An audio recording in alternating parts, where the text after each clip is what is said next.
Okay.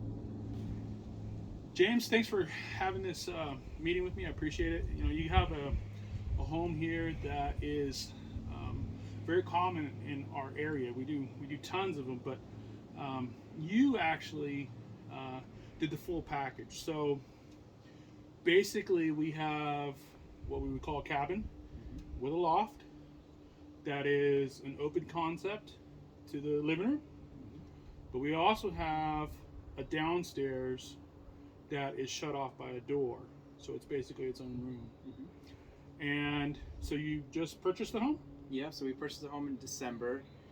Um, After getting here, found out that a lot of the original electric baseboard heaters were not working, and um, the house just wasn't warm enough for us, especially with a newborn.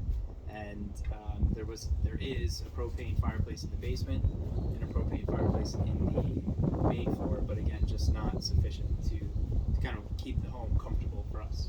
Sure. Okay, and so when you show up to the house and you try to turn these things on, and it was cold because you were here during the winter, how long did it take for it to get to what was not quite comfortable enough?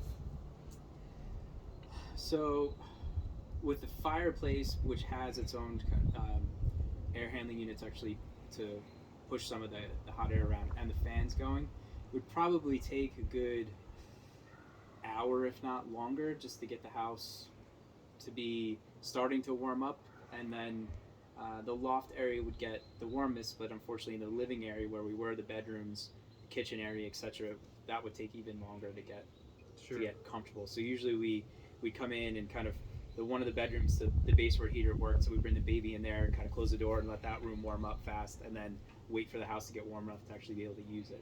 Right, right, right. So our solution was to do three systems here, three different systems on 5 zones.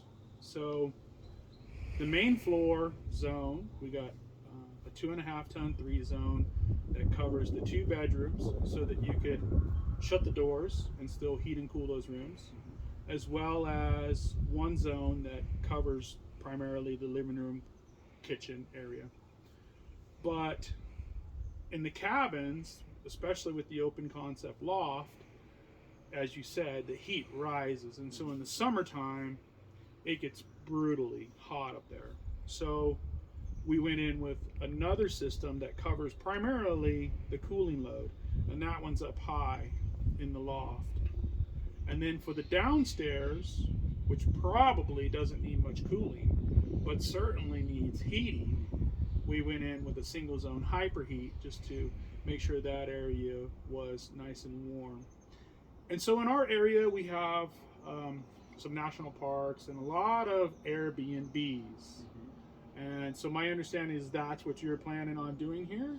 So we have been renting since we bought the place, and it just in the last month we've had 2 negative reviews because of the heating system, and we've been on either phone calls, text messages, a lot with the renters trying to explain to them how to kind of piece together a heating system that makes the house comfortable enough. But we've gotten a couple negative reviews, and all of our upcoming rentals have been reaching out saying, "Hey, I see these bad reviews. Can you tell me what's going on with the heating system?" So it's been great to tell them, starting this date, we'll have a new heating system. So our next weekend again, this place is rented, and they reached out. And we've told them, heating system's installed, so everything's going to be great, and which has helped us because otherwise we were going to start getting some cancellations. That's beautiful. Mm-hmm. That's so wonderful to hear.